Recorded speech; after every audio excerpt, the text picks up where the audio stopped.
She suddenly realized that the limping beggar at the street corner just now was her boxer boyfriend who had disappeared for 2 years, and she had failed to recognize him.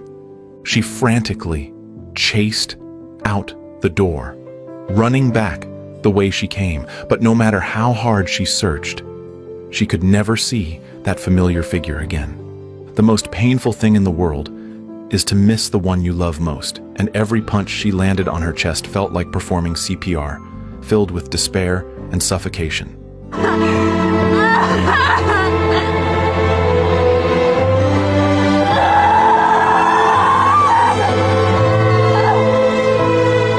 Their acquaintance began in a security booth on a rainy night.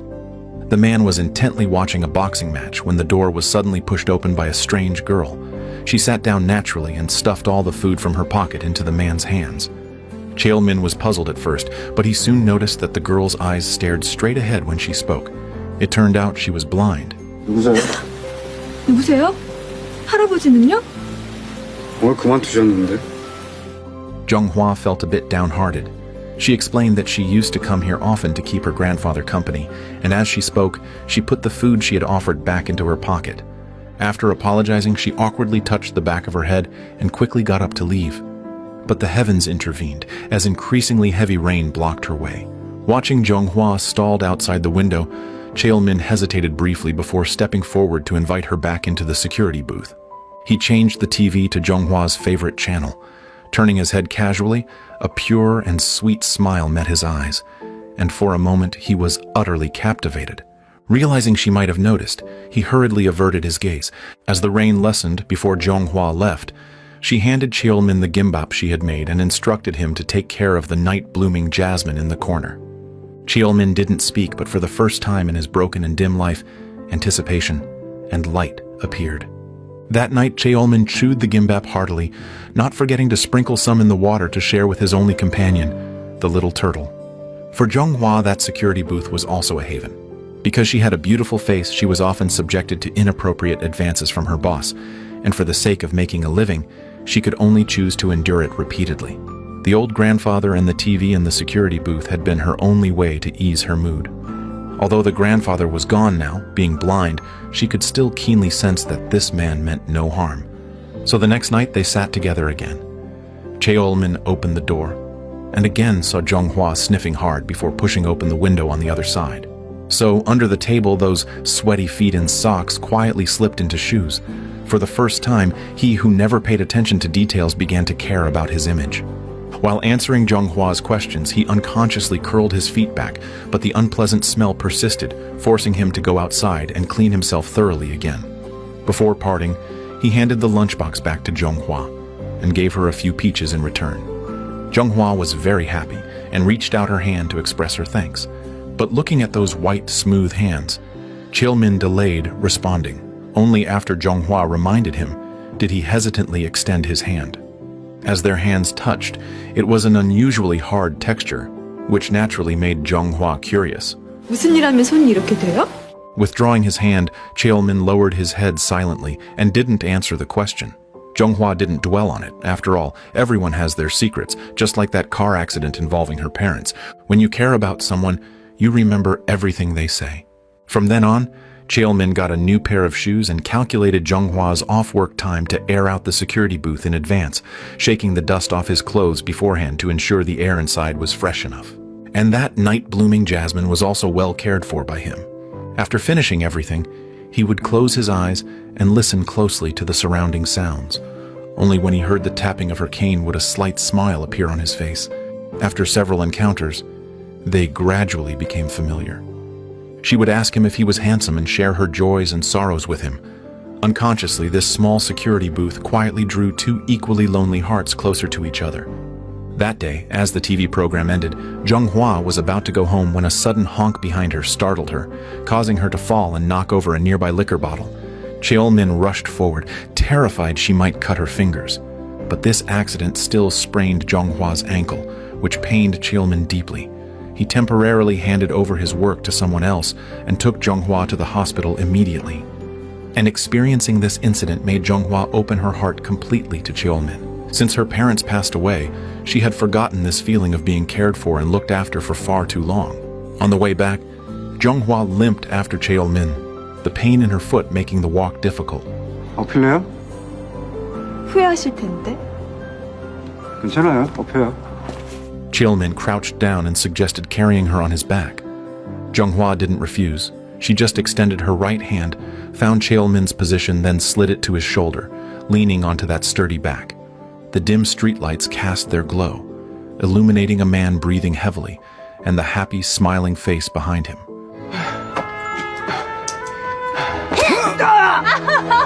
The sudden accident made the already endless flight of stairs seem even longer. Upon reaching Zhonghua's doorstep, Cheolmin was already gasping for breath, completely exhausted.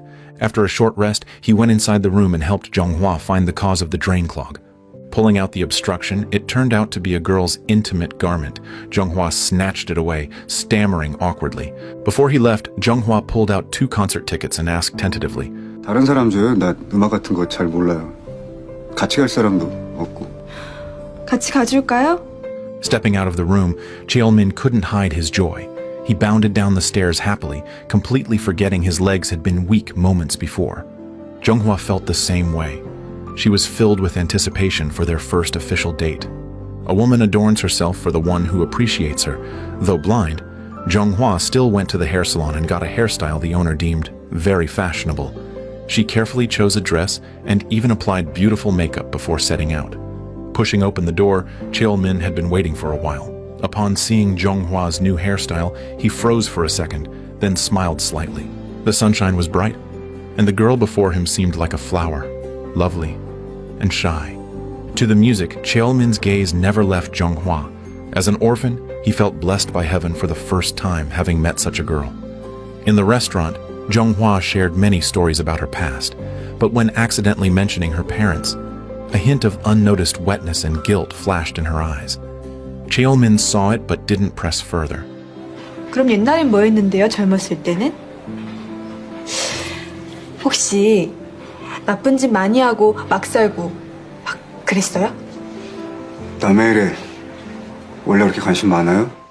Noticing the coldness and warning in Cheolmin's words, Zhonghua suddenly felt disappointed.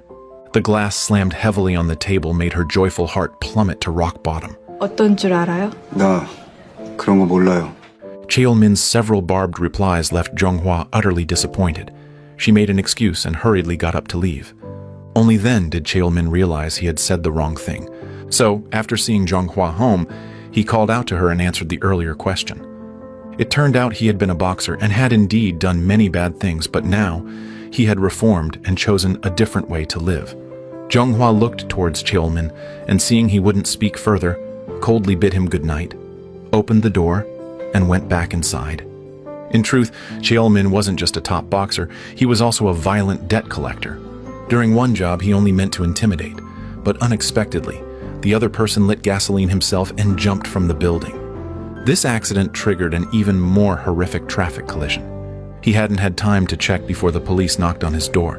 He spent 5 full years in prison. Tormented by conscience, he went straight after release and became the security guard he is now. Fortunately, the man who jumped was saved in time. Cheolmin often visited the hospital to try to make amends. That day, a nurse gave him a hair clip, asking if he had a girlfriend to give it to.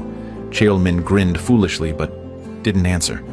Ever since they parted last time, he waited daily in the security booth, hoping Zhonghua would come.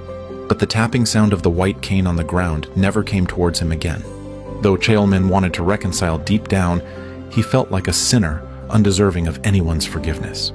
Getting home from work that day, Zhonghua had just opened her door when she suddenly heard a man's voice behind her. It was that troublesome boss.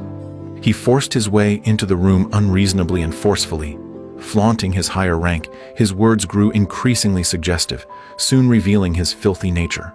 Zhonghua instinctively tried to resist, only to be met with a hard slap. Seeing her boss's twisted face, Zhonghua was terrified to the extreme. In her panic, she activated the personal alarm she carried, but another slap came down, shattering her only hope of rescue into pieces. At the critical moment, the sound of a door breaking down reached her ears. Upon seeing the scene before him, a surge of rage instantly shattered Cheolmin's reason. He threw punch after punch, deaf to the pleas for mercy. Like a starved wolf denied food for days, his eyes were fierce, determined to tear the person before him apart. Only upon hearing Zhenghwa's voice did he slowly loosen his grip, but a hungry wolf doesn't easily release its prey. The room finally quieted down. Cheolmin slowly approached Zhenghua, crouched down beside her, and the anger in his eyes quietly transformed into heartache and tenderness. 나 해고되면 아저씨가 책임질 거예요. 왜 참냐고요? 살아야 되니까. 도와줄게요. 아저씨가 뭔데 날 책임져요? 나 더 비참하게 만드는 거 알아요? Cheolmin didn't speak. He silently stood up and quietly placed the hair clip on the table. Late at night, Zhenghua sat dazedly in the dim bathroom, shining the flashlight towards her eyes again and again. The fading glimmer of vision seemed to dim further. In the days that followed, every time Zhenghua went out, a shadow always quietly trailed not far behind. Sensing it, she showed no alarm. Instead, deep within her cold heart, she felt a sense of peace and spreading warmth. So, in front of the security booth, that familiar figure finally appeared again. Zhenghua chose to resign. She hoped Cheolmin could accompany her for a walk this weekend. 다음 주말에 시간 되면 어디 가까운 데라도 데리고 가줄래요?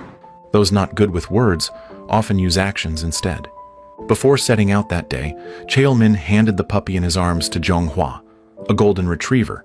He hoped that even in his absence, his beloved girl could feel companionship and happiness. He named the dog Muryo, meaning carefree, as in a life without worries. A gentle spring breeze blew through the car window, carrying the scent of new buds, softly brushing against two hearts drawing closer. By a lakeside, Zhenghua learned for the first time that Cheolmin was an orphan who didn't even remember his parents' faces. So she called out to Cheolmin. They crouched down together, each picking up a smooth pebble. Feeling the warmth transmitted through their palms, he looked at her. The breeze lifted her hair and gradually lifted the corners of her mouth too. So this firm, silent confession, accompanied by the playful dog beside them and the shimmering ripples on the lake surface, began to play its notes like a scorching, beautiful movement. Zhenghua's arrival was like a ray of warm sunlight descending from heaven, reigniting motivation and hope in Cheolmin's dark and desolate world. To provide Zhenghua with a better life, he sought out his former coach and returned to his boxing career. Besides rigorous daily training, he also took on a water delivery job. That seemingly awkward man actually possessed deeply romantic tenderness and attentiveness. He removed the light-blocking window boards in the room, smoothed sharp table corners, and dismantled the trip-prone threshold, eliminating every potential hazard one by one. 가구들 위치 좀 바꿨어. 턱도 없앴네. 뒤에 침대 있어. Feeling the long-missed sunlight in the room, Zhenghua found Cheolmin's position and cupped his face, wanting to remember this man's features so intensely for the first time. Her fingertips traced his dark eyebrows, then his closed eyes, his high nose bridge, and slightly parted lips. Their eyes met, her bright smile so captivating that everything around them turned hazy and dreamlike. Their relationship rapidly deepened, laughter filling every corner of the room as if the past darkness and loneliness had never existed. Cheolmin's training showed initial results. He regained his former skills and gradually made a name for himself in various competitions. Zhenghua also learned massage techniques from books through self-study. Every night, she would relieve the fatigue in Cheolmin's back. After saving some money, they began planning a beautiful future together. Cheolmin suggested opening a small workshop so Zhenghua could make the bowls and vases she loved. Everything seemed to be moving in a positive direction. Until this day, when Zhenghua brought Cheolmin before her parents' memorial and spoke of the car accident buried deep in her heart, a memory she never dared revisit. That day was also a rainy night. Zhenghua was driving her parents when her attention was drawn to a flaming figure falling from the sky at an intersection. It was this momentary distraction that caused the devastating accident Zhenghua would feel guilty about for life. She lost her sight and her deeply loving parents. These words exploded like thunder in Cheolmin's mind. His breathing grew rapid, almost suffocating.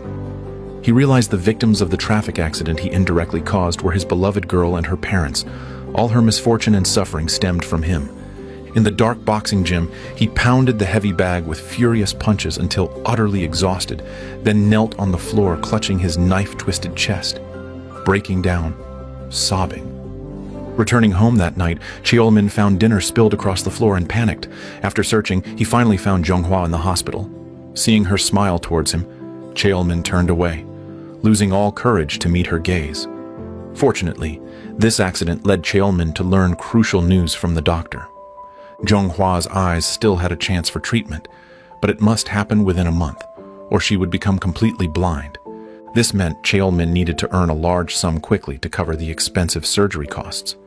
He went to a nightclub and found Taesik, a man with underworld connections, who agreed to give him the money on one condition: fight in an underground boxing match. Cheolmin knew the dangers but agreed without hesitation for Jonghwa's sake. That day, Cheolmin stopped Jonghwa, lying that he had substantial savings and brought up the eye treatment. But for Jonghwa, her current life was satisfying, and she felt deep guilt over her parents' death, believing her blindness might be a form of atonement. 나 안 보고 싶어? 우리 애기 얼굴 안 보고 싶어? Persuaded by Cheolmin, Jonghwa finally stopped refusing. She too longed to see the face of the man she spent every day with. Underground fights often involved death and retaliation. To protect Jonghwa, Cheolmin destroyed all traces of his identity. He then went to the hospital, staying by Jonghwa's side without leaving as her surgery approached the next day. Before surgery, Jonghwa reached out to touch Cheolmin's cheek, making him promise they'd see each other soon. Only after he agreed did she turn towards the operating room. After just 2 steps, she turned back to remind him once more. 밖에 있을 거지? 가긴 어딜 가? 갈 데도 없어. Seeing how deeply Jonghwa relied on him now, Cheolmin's eyes filled with worry and reluctance. He had no confidence about that underground fight. This goodbye might be their last. Cheolmin soon arrived overseas, assuming a new, untraceable identity. After twists and turns, he entered the death-filled arena. Staring at the massive steel cage before him, he felt nervous and scared for the first time. He feared the girl waking in the hospital would never find him again. A sharp clang signaled the start of the brutal fight.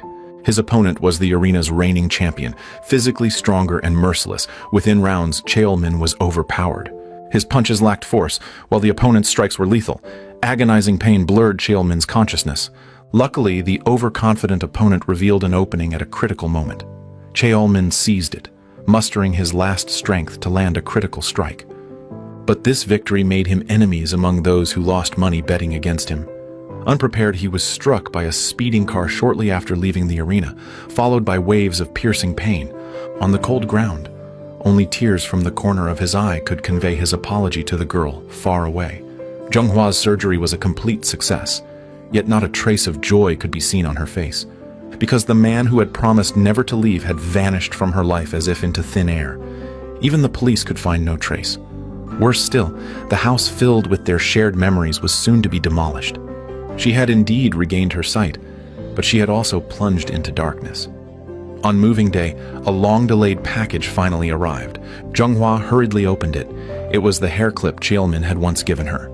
Following the return address, she went to the hospital and found the man scarred by fire.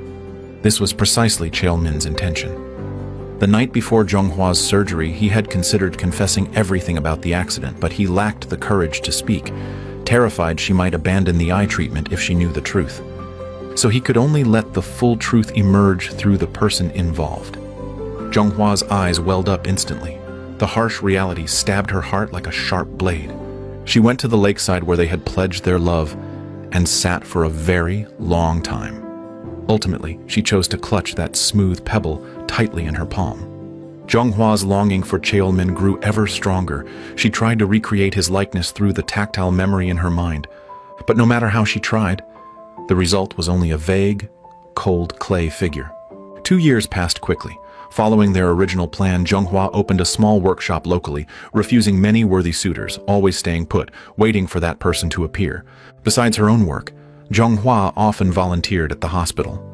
That day, as usual, she was intently massaging an elderly patient, unaware that her voice had suddenly made a man in the next bed open his eyes. That man was none other than Cheolmin, who had been missing for 2 years. But seeing the familiar figure, he instinctively buried his face in the pillow. Now sight restored, she was radiant and beautiful. Tears already soaked his eyes. Suppressing the trembling in his body, he turned his head back away. Whether from guilt or his current physical state, he dared not and could not reveal himself to her. 2 years bedridden had caused Chaelmin's muscles to severely atrophy. Yet despite this, the hands massaging his back still paused briefly. For a moment, she almost recognized him, but when she looked up, she saw an unfamiliar name. Seeing the scarred face, she gave a tearful smile, her hopeful eyes dimming once more. Only after Zhonghua left did his right hand, clenched until white, slowly relax its grip, and his throat, taut as a string, began to convulse uncontrollably. After recovering somewhat, Chaelmin visited her workshop while Zhonghua was out. He bought a night-blooming jasmine plant, and while the clerk was distracted, quietly took his little turtle. To avoid burdening Zhonghua, he decided to leave this place for good. But the grown-up Muriel had not forgotten its master. Chaelmin was knocked down by Muriel, and Zhonghua, following closely, ran over, helping him up and apologizing. Looking at the familiar face, Chaelmin smiled and shook his head, then hurried away into the distance. At that moment, Muriel grew restless, staring in the direction its master left, wagging its tail and barking anxiously. Perhaps only Muriel knew how heartbroken and reluctant Chaelmin was at that moment. Soon, Zhonghua returned to the shop and suddenly noticed the little turtle on the shelf was gone. She asked the clerk, who didn't know either. Puzzled, she heard Muriel still barking persistently behind her. Looking intently, it was towards the direction that man had gone. Suddenly, as if realizing something, tears sprang to her eyes, and her heart began pounding violently. In that moment, Zhonghua finally realized the sallow-faced, emaciated man in the hospital, the one easily toppled by Muriel, was none other than her boxer boyfriend, the man she had longed for day and night. She rushed out the door, running in the direction he had left, a flood of bitter sorrow choking her throat, allowing only broken, gasping sobs to escape. Amidst the crowd, the man who had lit up her entire world vanished once more into darkness.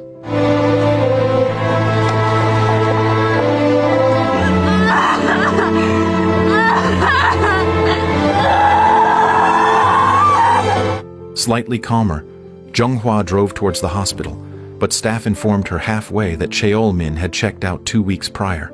The car screeched to a halt. Zhonghua slumped onto the steering wheel as if the whole world was abandoning her. Just as despair set in, a familiar place slowly surfaced in her mind. By the shimmering lake, Chaelmin took the little turtle from his bag and placed it in the water. Fate played a cruel joke.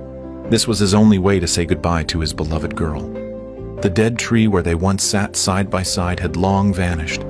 In its place were tables and chairs someone had left there. Chaelmin approached and was immediately drawn to the braille message etched on the surface. It was precisely the message Zhonghua had left. 아저씨, 내가 그랬잖아요. 눈 뜨면 아저씨 얼굴만 보겠다고. 근데 왜 하루 종일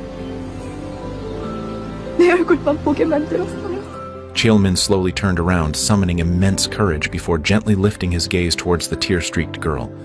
But as Zhonghua drew nearer, the determination and resolve in her eyes still made Chaelmin instinctively want to retreat.